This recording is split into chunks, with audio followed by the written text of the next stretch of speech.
it's Destiny, and today I'll be discussing Columbina as she'll be releasing very soon. I'll be going over Columbina's kit, how to build Columbina, team building with Columbina, as well as my thoughts on her value. Before we get into today's video, let me know which character you're the most excited for between Columbina, Ineffa, Nuvalet, Zibai, and Iglua. Lastly, if you'd like to see more Genshin content from me, consider subscribing to the channel, leave a like to support today's video, and now let's get straight into it. Let's begin with Columbina's kit. Columbina is a Hydro Catalyst character who ascends with crit rate and primarily scales with HP. Columbina has consistent off-field Hydro application, she can nicely boost Lunar Reaction Teams, and she can even be used as an on-field damage dealer herself. Starting with Columbina's normal attack, she'll summon Moonlit Tides, performing up to 3 attacks that deal Hydro damage. As for her charge attack, she'll deal Hydro damage, but if you have at least one Verdant Dew, this will change her charge attack. It will now be replaced with a special charge attack, Moon Dew Cleanse, and this will not consume stamina. You'll consume 1 Verdant Dew to deal 3 instances of AoE Dendro damage to opponents, and this damage is also considered Lunar Bloom damage. Columbina's charge attacks will be utilized when considering her as an on-field damage dealer. As for Columbina's skill, she will summon Gravity Ripple, and Gravity Ripple will follow the current active character on field while dealing continuous AoE Hydro damage to surrounding enemies, which if you have 2 Nodcry characters in the party, the AoE Hydro damage will be over a wider area. Continuing with Columbina's skill, whenever nearby allies trigger lunar reactions or inflict lunar reaction damage, Columbina will accumulate gravity. You can get 20 gravity every 2 seconds and have up to 60 gravity, and once you're at the limit, gravity interference will trigger. This has different effects depending on which lunar reaction got the most gravity for Columbina. Starting with Lunar Charge, this will deal a single instance of Lunar Charge damage. As for Lunar Bloom, this will fire 5 Moon Dew sigils at enemies and be considered Lunar Bloom damage. Lastly, for Lunar Crystallize, this will deal a single instance of Lunar Crystallize damage. When it comes to lunar reactions, they scale off of multiple things, starting off with a character's stats. For example, Flins can benefit from more attack, Nefer can benefit from more elemental mastery, and so on. As for the other things that lunar reactions scale off of, elemental mastery, resistance, crit, lunar reactions ignore enemy defenses as well, and as for what they do not scale off of, they do not scale off of bonus damage. So for Lunar Charge, it will not scale with electro damage. Lunar Bloom will not scale off of Dendro damage, and Lunar Crystallize will not scale off of Geo damage. Another thing to note regarding Columbina's skill is that Columbina's passive Lunacy Lure can get her up to 15% crit rate from gravity interference triggering, which Columbina can get quite a lot of crit rate for her build, and we'll discuss this later.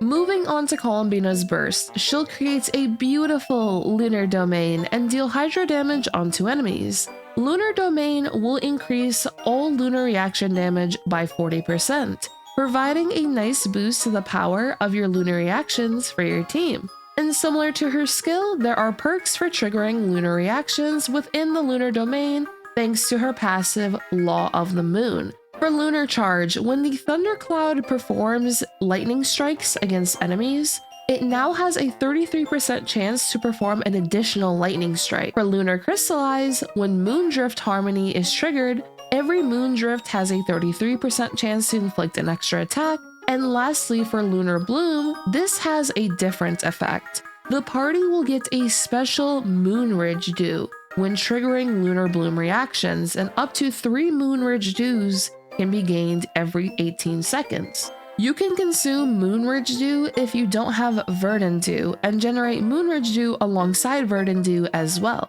This will be very useful for taking advantage of holding Lauma's skill on your Nefer team, thanks to the additional dews that you will now have. And this can also help with providing extra comfortability for your Nefer team as well. When it comes to Columbina's additional passives, Moonsign Benediction will convert any Electro Charge, Bloom, or Hydro Crystallize reactions into Lunar reactions. To To trigger Lunar Charge, it would be Electro plus Hydro, for Lunar Bloom, Dendro plus Hydro, and for Lunar Crystallize, Geo plus Hydro. Additionally, based on the max HP Columbina has, she can increase the base damage of lunar reactions by up to 7%, and you would want 35,000 HP to maximize this passive. As for Columbina's passive Lunar Vigil, she can revive a character and not cry if they faint, and this can happen every 100 seconds. The amount of HP healed will be based on Columbina's friendship level, so make sure to become best friends with her. Now when it comes to Columbina's talent priority, I would recommend focusing on her burst and skill, and if you plan to make her a main damage dealer, then focus on her normal attacks as well. To summarize Columbina's benefits, she can provide off-field Hydro application, 40% lunar damage reaction bonus, up to 7% lunar reaction multiplier for the team, enable all 3 lunar reactions. She has a 33% chance to inflict additional attacks for Lunar Charge and Crystallize. She provides Moonridge Juice for Lunar Bloom teams, and she also deals great off-field lunar reaction damage. Overall, Columbina will be an excellent option for Lunar Reaction teams thanks to all of the benefits that she provides. For those looking to invest further into Columbina, let's go over her constellations. Her C1 will trigger an effect equal to gravity interference when unleashing her skill, and this can be triggered every 15 seconds, which is essentially a free gravity interference proc when unleashing her skill. You'll also get additional benefits now depending on which lunar reaction got the most gravity for Columbina. For Lunar Charge, the current active character will recover 6 energy. For Lunar Bloom, the active character will be uninterruptible for 8 seconds. For Lunar Crystallize, you'll get a Hydro Shield scaling off of Columbina's HP for 8 seconds. C1, as well as the rest of her constellations, will also elevate party members' lunar reaction damage, which Elevate is a special damage boost effect that is a final direct multiplier, making it a powerful buff. As for C2, it'll increase the rate that gravity is accumulated by 34%. And when gravity interference is triggered, Columbina will gain an HP buff as well as provide additional benefits depending on which lunar reaction got the most gravity. For Lunar Charge, the active character gains an attack buff. For Lunar Bloom, the active character gains an elemental mastery buff. And for Lunar Crystallize, the active character gains a defense buff. These are pretty nice buffs overall. C3 will increase the talent level of her skill by 3, C4 will let Columbina restore 4 energy when gravity interference is triggered, and every 15 seconds the gravity interference proc will be buffed based on Columbina's max HP. C4 can assist with lowering the ER requirements for Columbina. C5 will increase the talent level of her burst by 3, and as for C6, when a character triggers a lunar reaction in her lunar domain, the crit damage of the elements involved will increase by 80% for 8 seconds. So for Lunar Charge, this would be Hydro and Electro, for Lunar Bloom, Dendro and Hydro, and for Lunar Crystallize, Geo and Hydro. Columbina's constellations can be more useful for a team's damage depending on what type of team you're using with Columbina. Meowtwo's has calculations for a general idea of what would be the increase for the team, which here they are for Lunar Charge, Lunar Crystallize, Lunar Bloom, and then Columbina as an on-field damage dealer. When it comes to investing into Columbina for specific teams, it could be more worthwhile to invest into constellations or signature weapons for the other characters on the team. For example, Flins, Ineffa, C2 Lauma for a Nefer Columbina team, and so on. For focusing on Columbina investment only, I would recommend C2R0 for off-field sub-DPS Columbina and C1R1 for on-field DPS Columbina. Now that we've gone over Columbina's kit, let's go over how to build her and her teams.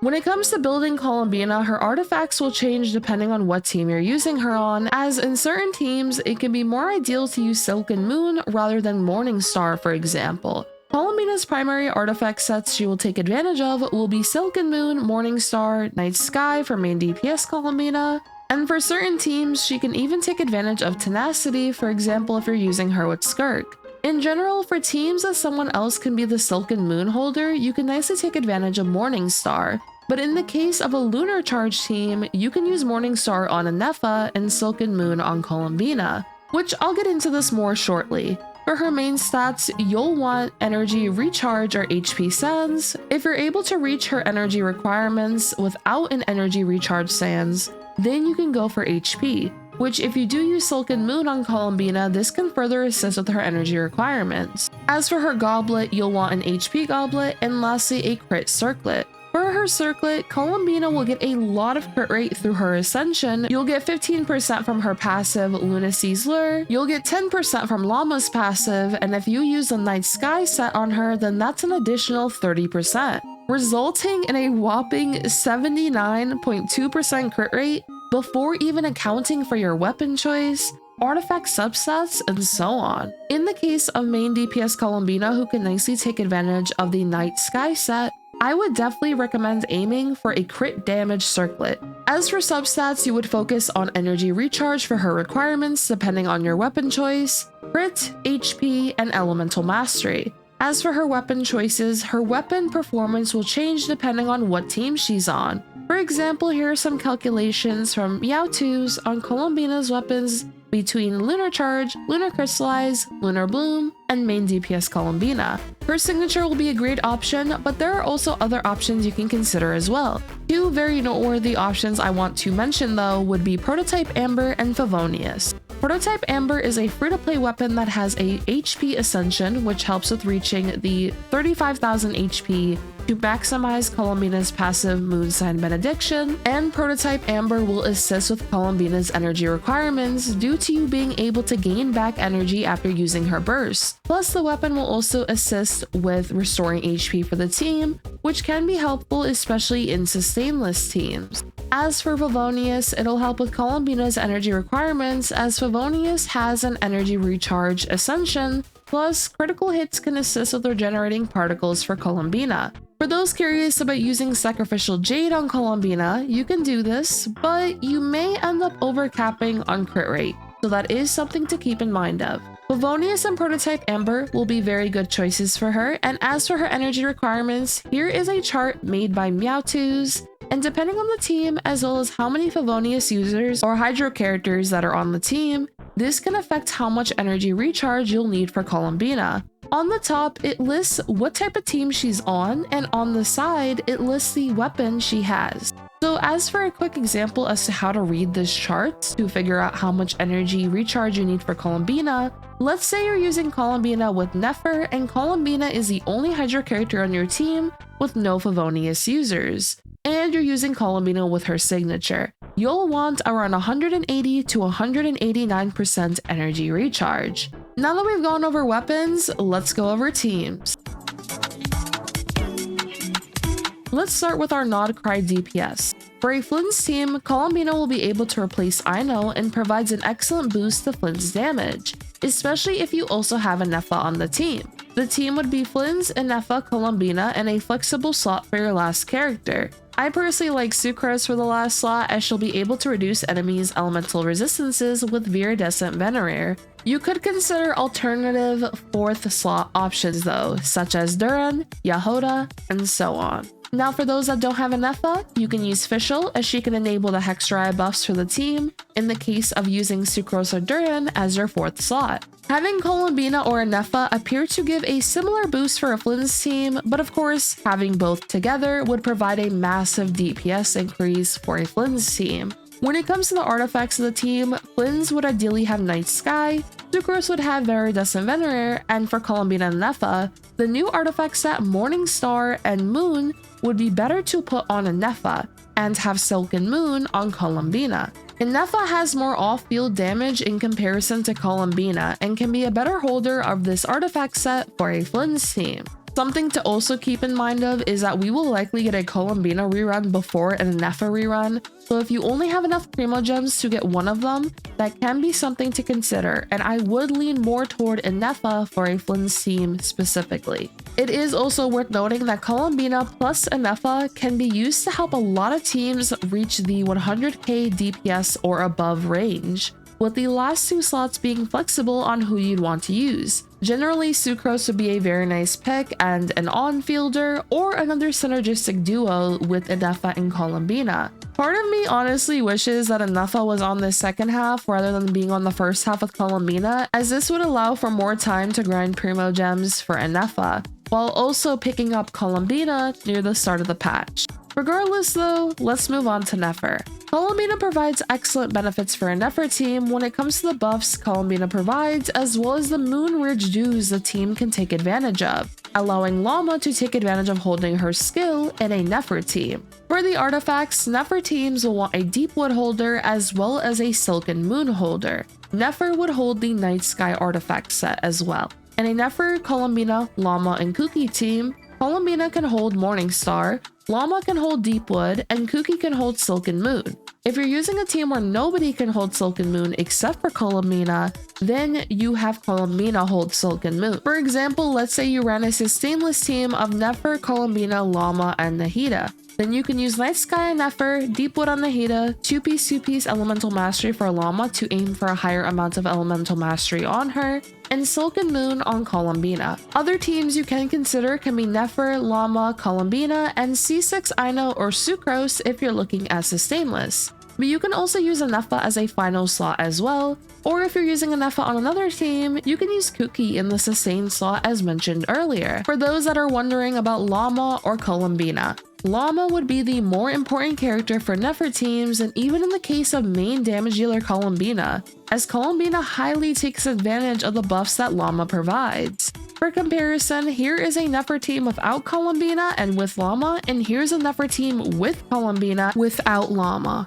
As for Zibai, I'll be able to go more in depth about Zibai once she is nearing her release, but she can also nicely utilize Columbina for her teams. Some teams you can consider using with Zibai would be Columbina, Zibai, Iglua, and with Goro, Zhongli, Chiori, and Nefa, and so on. As for main DPS Columbina, you'll want to use her with a Dendro character in order to deal Lunar Bloom damage with her, as she'll need to consume Verdant Dews. Ideally, you will have Lauma with Columbina, similar to how you want Lauma for Nefer. As for the rest of the team, this can be flexible as to who the last 2 slots are. Columbina's signature will be able to provide a very nice boost to a main DPS Columbina team. Here's Columbina with her signature on a main DPS team versus not using her signature. Now, when it comes to non-Nodcry teams, there's a variety of options you can consider using, and a lot of teams can utilize Columbina and Ineffa together, as Columbina and Ineffa together can assist with essentially carrying teams. You can use Raiden with Columbina and Ineffa, Nuvolette with Columbina and Ineffa, Duran, Arlecchino, Hu Tao, Aoife, Mizuki, Florin. You can use Columbina as a 4th slot on a Skirk team consisting of Skirk, Farina, Escoffier, and Columbina. You can use Navia and Columbina, or alternative Geo characters such as Ningguang, Noel, Albedo, and so on. There's also the option of Nilou with Columbina and Lauma. There's numerous options you can go with, although I would personally recommend Columbina the most for a non-cry damage dealer, and when it comes to Columbina's overall value, she will be an amazing option for our non-cry DPS being Flins, Nefer, and Zibai. Columbina will be an upgrade over Ino, and all 3 of the non-cry DPS will be powerful options. So when it comes to picking which to invest into, I would recommend the one you like the most out of the 3. Ineffa and Columbina will create a very powerful duo that can carry many DPS in the game. And Columbina and Lauma are also a powerful duo, with Lauma being an important character for Lunar Bloom teams and main DPS Columbina. If you have a non-cry damage dealer or intend to get one in the future, I highly recommend Columbina as a character to consider picking up for your account. I personally will be pulling Columbina, and I'm very excited to use her on either my Nefer team or Flins team, and I'd love to know if you're pulling Columbina, and for those that are pulling, good luck on all of your Columbina pulls. Lastly, if you enjoyed today's video, and you would like to see more Genshin Impact content from me, consider subscribing to the channel, leave a like to support today's video, and I hope to see you all next time. Peace.